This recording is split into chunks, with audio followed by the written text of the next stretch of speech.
Hello ladies and gentlemen, welcome to this Fortress episode. We're going to be talking today about emotional literacy. When it comes to emotional literacy as a modality for healing CPTSD, it is exactly what it says on the tin. Don't get this complicated, don't think it's complicated, it really isn't. What we typically mean, the way to know that you've achieved emotional literacy is when you go from being illiterate to literate. And you go, well, I don't know what those words mean. If you're illiterate, it means you cannot read and cannot write. If you're literate, you can read and you can write. So with the emotions, when your emotions come up, if you're emotionally illiterate, you can't read and you can't write, meaning you can't read your emotions. You look at the emotion and you go, oh, that's a big glop of blech. And I'll say to you, what is it? And you go, oh, I'm ticked off. I'm really mad. And that's it. So you'll give very crude, non-nuanced descriptions of your feelings. So you won't be able to tell me what your feelings are. So all of the feelings get lumped together, grouped together. He said looped, lumped and grouped is looped. They're crude and they're all grouped. It's a mess. When you are literate, you can read your emotions and you can write the emotions down. So you're literally more literate. So you give nuanced and specific descriptions of your emotions.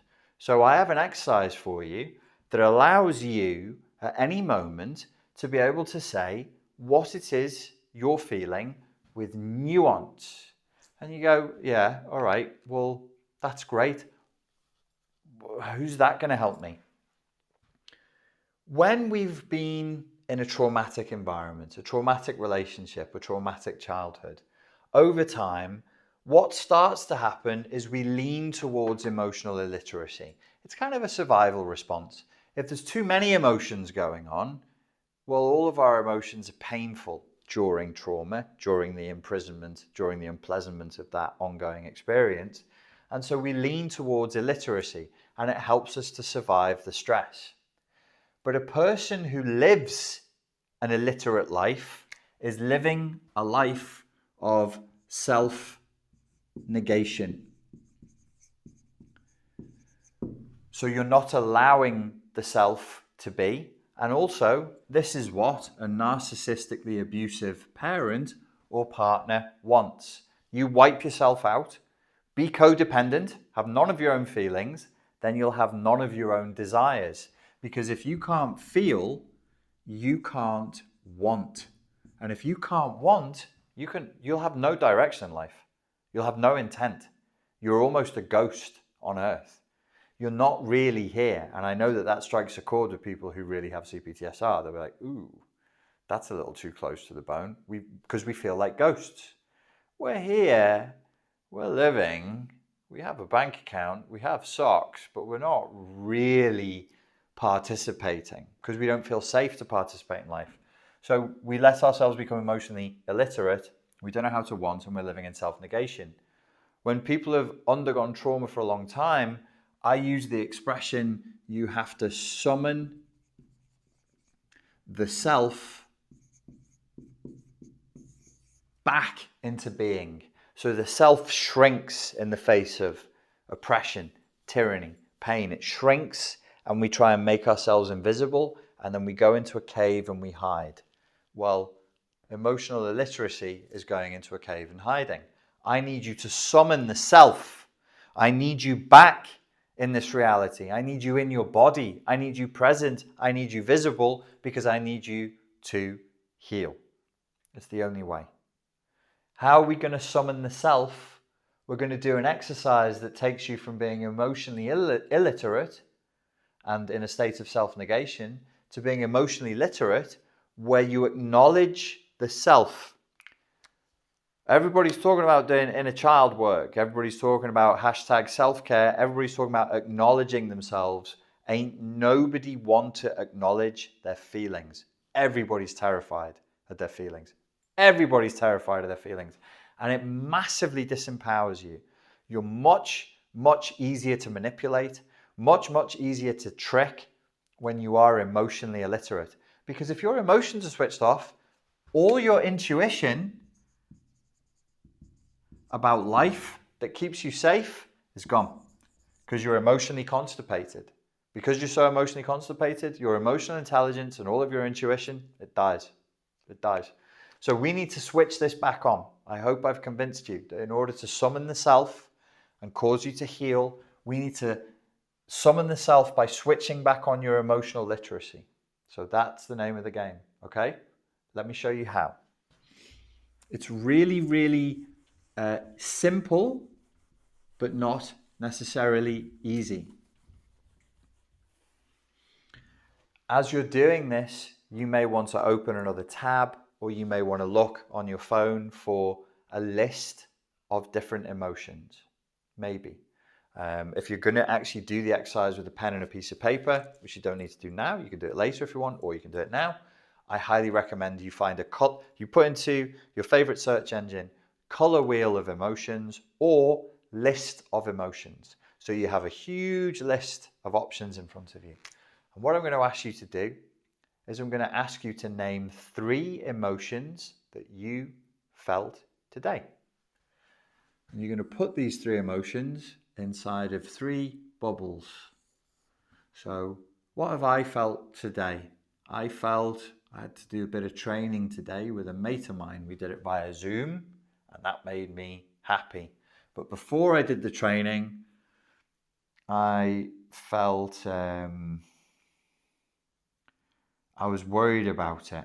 So there was like a sense of anticipatory dread. So because I like long words, I'd write anticipatory dread. But here I'll just write, oh, I felt a little bit anxious. We'll keep it simple. But the more nuanced and the more words you use, the better. Use more words. Use more words to describe what you feel. Use more words to describe what you feel. What else have I felt today?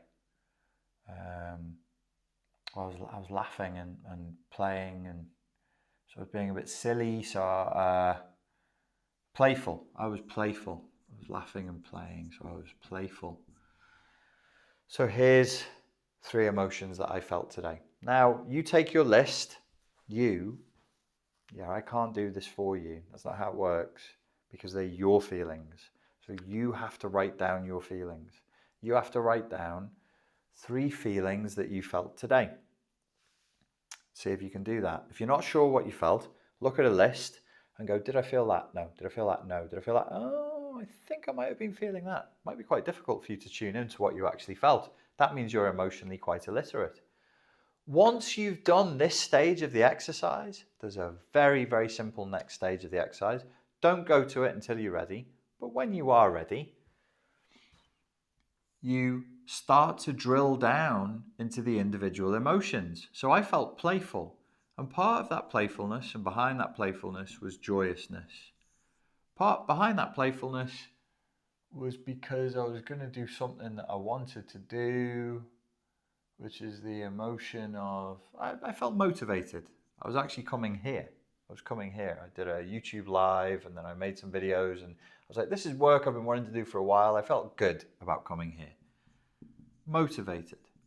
And behind the playfulness, I felt kind of silly and energetic. I don't really know if that's an emotion. Let's say energetic. Doesn't really matter what I felt. What matters is that you are going inside yourself and you're writing down and you're saying, what did I feel? And you say, well, I felt these 3 things. And you go, okay, behind these emotions, what else am I feeling?